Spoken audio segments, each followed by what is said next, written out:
Good morning, good afternoon, good evening, wherever you might be listening in or watching. Welcome in.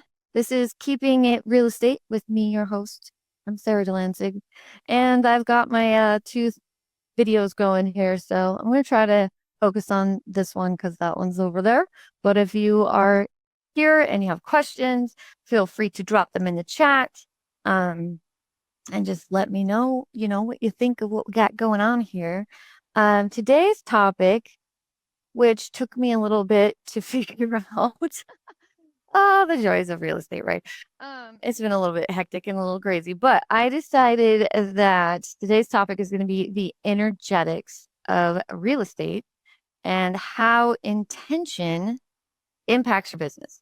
Okay, so we're going to talk about things that really drive success in this business, and not just in this business, but like in pretty much life. Well, not just pretty much in life. Okay. Not just pretty much. So we're going to go beyond scripts. We're going to go beyond leads. We're going to go beyond the listings, and we're going to dive into, energy and intention in real estate. And this is a real, um, good topic, a topic that is very close to my heart. Okay. Something that I feel passionate about. So that is what helps me figure out what I want to talk about in these, because I see the evidence of this all the time. And, and I want to share it with you guys so that you can hear how having intentional, manifestations, intentional thoughts, intentional actions, intentional, affirmations. That's the word I'm looking for, in the morning and in the evening and things like that, that will help you out, to really grow your business and help you be in the right mindset to do all the things so that you can win the awards and make the money you want to make in this business. Okay. So you've all heard the saying, your vibe attracts your tribe, right? Well, in real estate, it applies as well. As a matter of fact, it's probably one of the single most important things. So the energy that you are bringing into your business, your listings, and your client conversations, it all matters more than a lot of people actually even realize. And we'll get into not even just the energy that you're putting out and things like that, but we'll also talk about, the energy of a home. And this also comes from, a couple of things. I'm listening to a book. It's taken me a little bit of time to get through this book, but I'm listening to a book called Why Woo Woo Works, and it's basically talking about the placebo effect and scientific evidence for things like Reiki and a bunch of other stuff that people think is woo woo, right? Quote unquote woo woo, crystals and, you know, things of that nature, and why it actually works and why there's evidence that if you give, a sugar pill to somebody and tell them that it's Tylenol, then their pain goes away or that sort of thing. And the book has taken me a little time to figure out because, or to listen to all the way through, because there's a lot packed into it. But also the guy, I'm listening to it on Audible, and he has a Scottish accent. So, um, it takes a little bit of time, but I've been listening to it and it's been really, really good. And I want to talk about some of the things that I found in the book. But then I also watched a TED Talk, and that was, I think it was like, actually, I'm streaming, but hold on, I'm going to pull it up because I think it's important to tell you guys what the name of that TED Talk was. It is, three components, for trust. The three components of building and maintaining trust. So, we will get into those too. So when I talk about quote unquote energy in this context, I'm not talking about anything mystical. Okay, let me go back to this. I'm talking about your presence, what you're bringing and putting out into the world, right? Um, the way that you show up, the tone in your voice, your attitude, and how people feel when they interact with you. I don't know if you guys have heard that quote, like, whoever has the most passion about something in a conversation is going to be in control of the conversation or influence the other people. And that is pretty much how I built my business, my ISA business, which there you have it, the inside sales agency. You can't see it on TikTok, but here on Zoom, you guys can see what I'm talking about. So yeah, I grew my business because I found that I was really, really good at calling people and having real conversations. And on all these phone calls and all these things, I carried a certain frequency with me. Like I carried a certain vibe, right?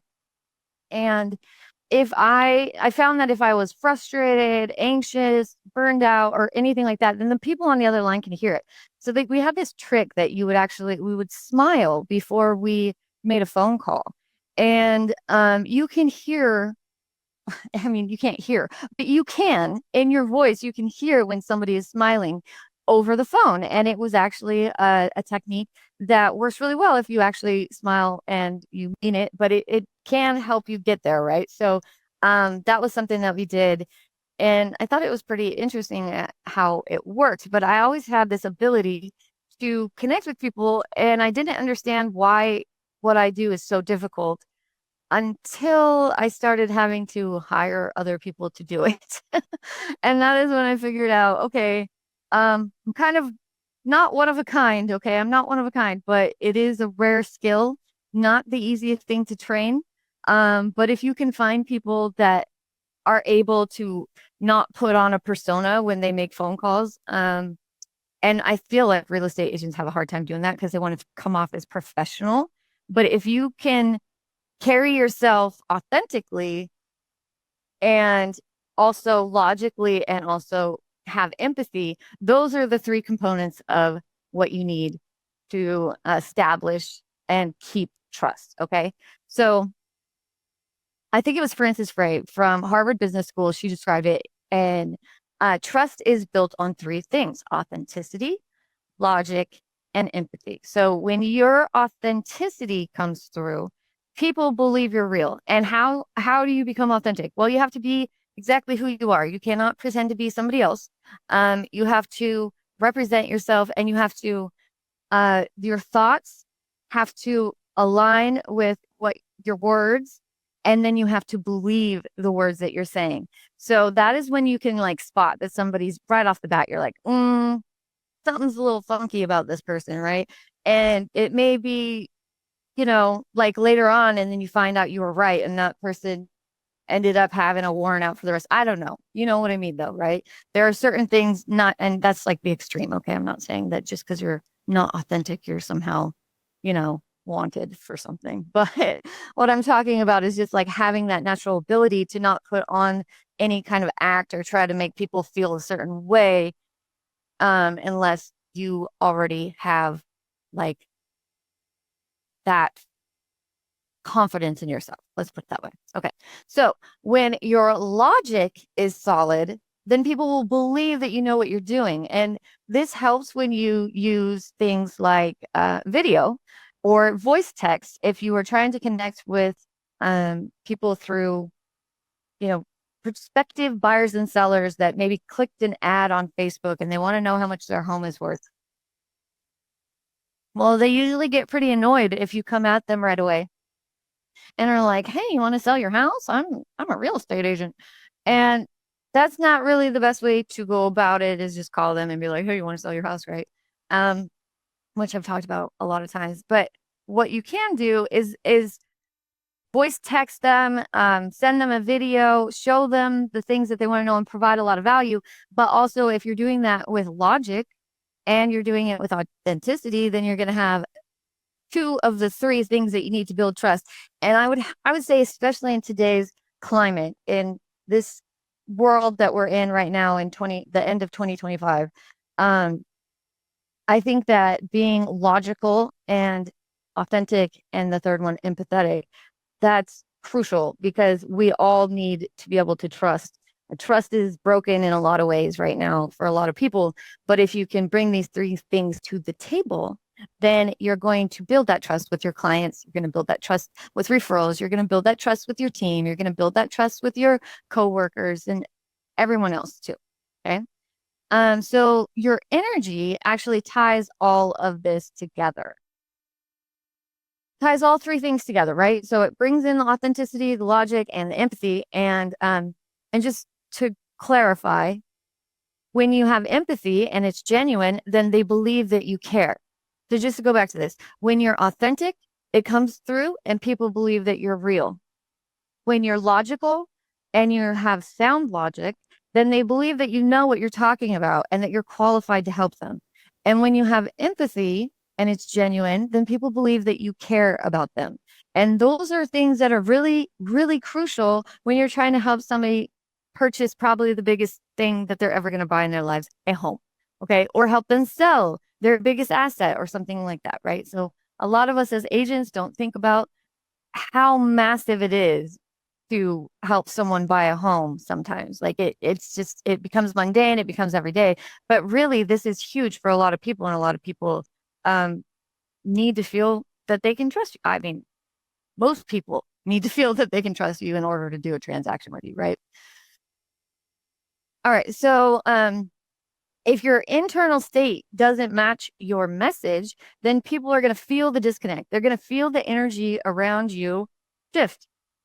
And that is a problem. You don't want that, right? So this is why we're talking about how to make this um, something that you can implement so that you can feel confident, so that you can become competent, so that you can become, the best at what you do. Okay. So when your energy aligns with who you are and what you're saying, then trust is going to happen naturally. So before you start your workday, before you're about to make your first prospecting call, or before you're going to walk into a listing appointment, I want you to take just 10 seconds, set an intention, sit with the car off, you just parked, you're about to walk into a listing appointment, whatever, sit at your computer before you're about to make that call. Or as you're laying in bed, I find that it's really helpful those minutes after your alarm goes off where it's quiet and you hit snooze and you have about 5 minutes. I use those 5 minutes and I think of each one of my clients and I envision success. And I envision them calling me and saying how excited they are that they got this listing or that the deal closed or how it's going. And it takes time for those things to grow. Okay. I'm going to share also another story that happened recently, but um, I have a client right now. She's got several listings. They were sitting on the market. They were sitting on the market, several of these listings. And it was kind of getting to that point where like they might expire and she's, not comfortable with this. And it's difficult. Those situations are difficult, especially in the winter. Like real estate, we are usually losing business right around the time when people want bonuses and when our children want $500, video game sets and all those things. I've found that since I got into real estate, it's been one of those like you got to prepare for every season, and the season that's like the gifting season is usually when we all have a little bit of a lull.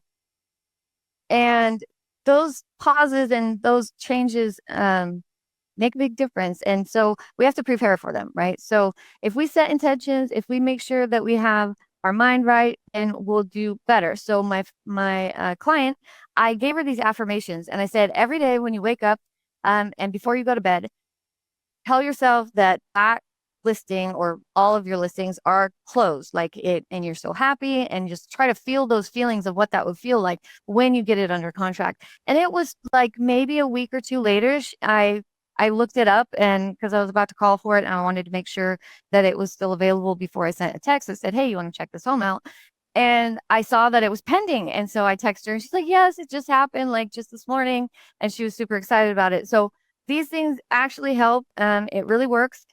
Take my word for it. It's something I also do. I have like a little jar here that I hold, and it's like I took a bunch of stuff from a magazine, Success Magazine, and like put it all on here, and I'll hold this and I will like envision success and envision aligned buyers and sellers being attracted to me. And when I do that, I have the craziest days. Like lately I've been doing that and I have 8 wins and lots of appointments and lots of things going on. So I'm super excited to tell you guys this literally works. So this is why you should always set an intention.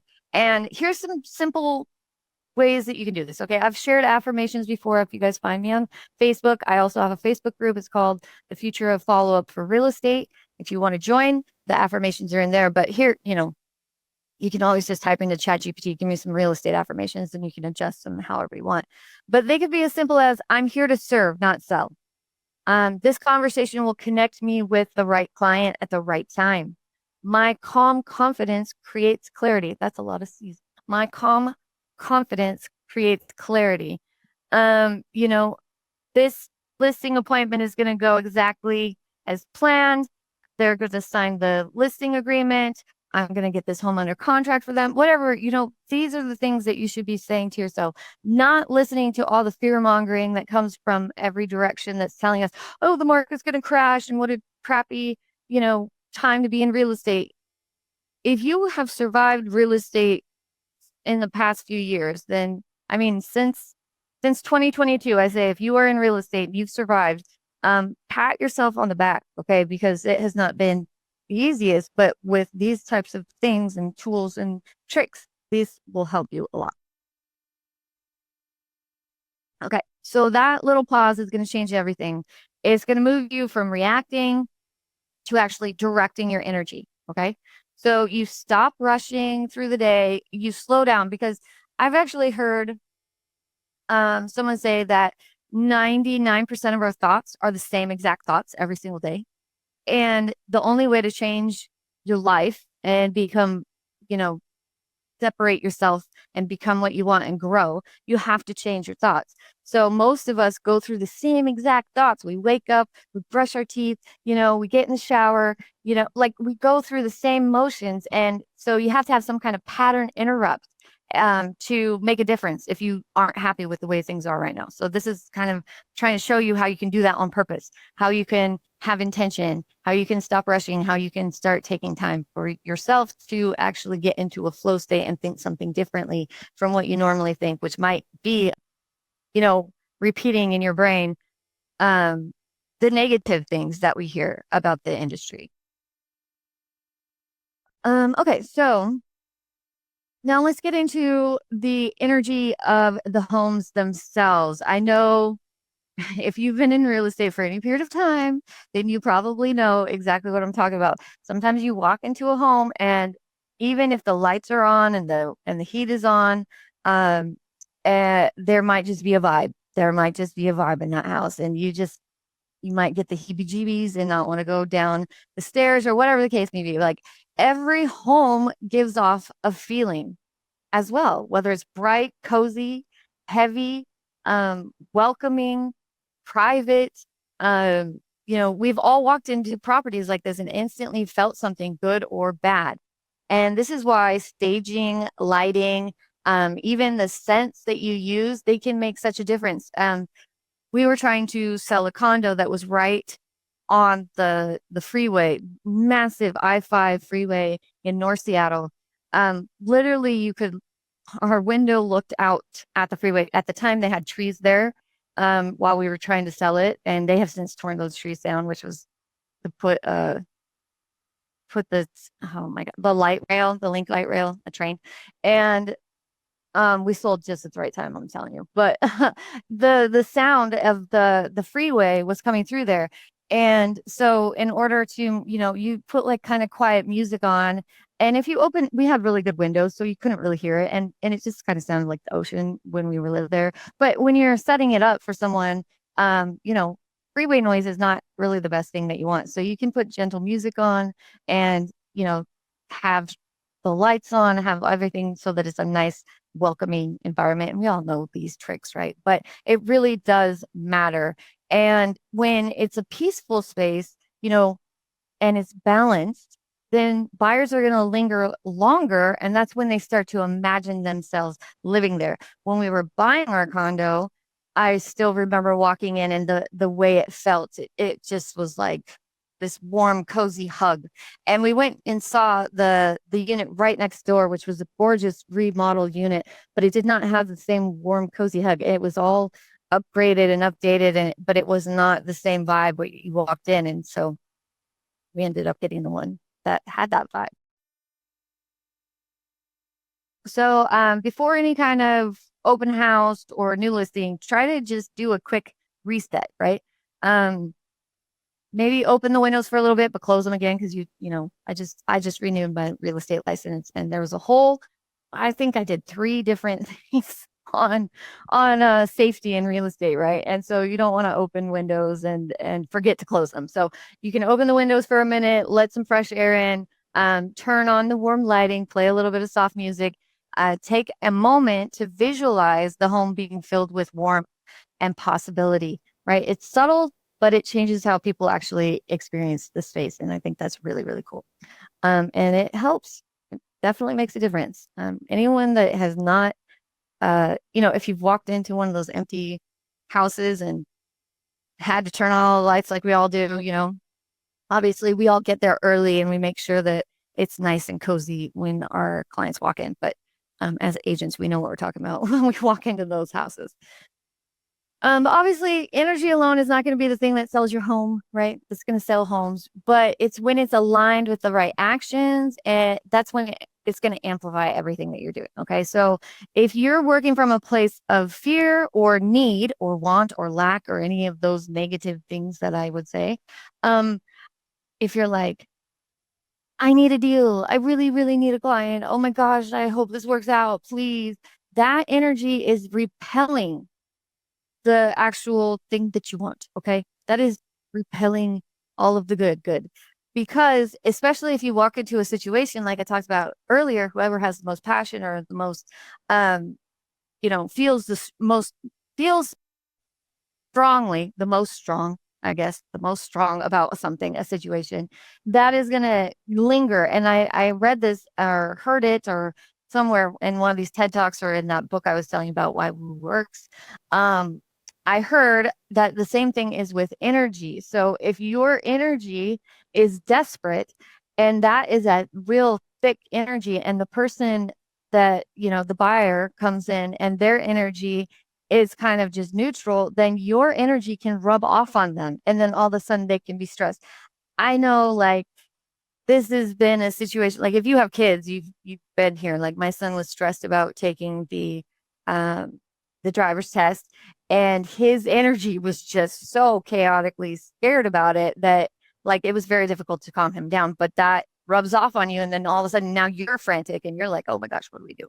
Right. So you don't want that happening with your buyers. Okay. So your mindset is going to set the tone for your marketing, your prospecting, and even how clients perceive your professionalism. So energy is going to be the foundation of all of this, but the actions that you put behind that energy are what you build on top of it. Is going to be the structure. Okay. That's all. Yeah, that's all. It's, another thing I want to say about this is, like, if you are grounded in service, if you're there to help people, your intentions, like a lot of the stuff you won't have to actually think about. If your intentions are good, right? If you're not like just trying to get the sale, then usually, and if you have conviction about what you're doing, if you believe that you're the best agent to help, if you believe that, you're able to get their home under contract, if you have conviction about something, then it's going to be that much more powerful, and it's going to influence people even more. So make sure you're grounded in service, because that's going to be the one that attracts. Don't repel them with all your negativity and all your fear and all that. Attract them by being grounded in service and caring about their needs. And that's really crucial as well. Okay, so let's, I think I have just another little tip in case anybody wants to do this. It's like a quick energy reset. And also I have an energy alignment checklist. I have actually done a similar podcast like this. But I think it was like right after 4th of July. And so most people didn't see it unless they watched the video, of course. But it is in my Facebook group, The Future of Follow-Up for Real Estate. And there's an energy alignment checklist that you can use every day. But for right now, for everyone that's here, you can do a quick reset anytime. So if you're ever having just one of those days where things just feel off and you're just not in the mood to do what you need to do, and sometimes that's me, like I don't always get up and I'm like, yay, I get to go call people that don't want me to talk, don't want me to call them. Well, I don't really think that. I think everybody wants to answer the phone, but sometimes I'm like, oh, yay, I got to go call people, right? And not really feeling it. So you can step outside, take 3 deep breaths, slow yourself down, just give yourself a little time, right? You can try to change your posture, right? Pull your shoulders back, do the whole confidence pose with the Superman. I'm sure that was on, I think it was Grey's Anatomy, where they do the Superman pose, and there's like evidence that it shows that this actually makes you feel more confident. Before, when I was nervous to speak at events or on podcasts and things of that nature, I would do this. So I have used this. It works. You can write down one thing that you are grateful for. You can write down something that is a win, something that happens that you're excited about. And then just make sure you smile. Smile before you pick up the phone. This will actually, like I said earlier, change how people hear you. Okay. So they sound like small things, but they can actually shift your energy really fast. Another thing I like to do, I have a song that I listen to. When I went to EXPCon a few years back, I walked into the room and they were playing I Can Make Your Hands Clap. That song, which was like just vibing with this environment. It was so cool. And I had never heard the song before. It became one of my favorite songs. It became a hype song. And anytime that I'm not feeling it, if I hear that song, it pumps me up and it gets me in a good mood. So that is something you can also try. So our big takeaways here today, as we wrap things up, is that your energy is part of your marketing. It's part of your brand. You're not just out there selling homes. You're actually selling trust, comfort, and confidence. Okay. When you show up with the right energy and clear intentions, then you'll attract the right clients and you will create their transactions and you will feel more aligned with your work. I find that your clients will also trust you more if you have to do like a price reduction. And those 3 elements that we talked about for trust earlier, authenticity, logic, and empathy, when you have all 3, then usually you're going to have a pretty successful relationship with your clients, and you're going to be able to get through that transaction without a whole lot of hiccups. If any of those 3 are lacking, try to find a way to build it. And if you lose trust for any reason, there are ways to rebuild it, but that is for another podcast, another day. So yeah, that's pretty much it, I think. Stay grounded, stay genuine, go out there and make some magic in the market, and believe in yourself and believe that it can be done, because I will tell you guys this too. It might be the slow season, but I'm not experiencing that for myself. I've been having a lot of listing appointments, a lot of things happening for me. So, and for my clients, not me personally selling real estate, but for my clients. And so I hope that you guys will, go out there and crush it. If you have any questions, you know where to find me. This is Sara Delansig with Keeping It Real Estate. Till next time, bye. If you'd like more information or to get connected to the Agent Power Huddle, join our free Facebook group. This call was designed for the agents in our EXP organization, but open to any agent from any brokerage. If you're a guest and you're interested in learning more about EXP or our specific resources within the Agent Collective, reach out to the person who invited you to this call to get more info. Produced by the Agent Collective Media Network.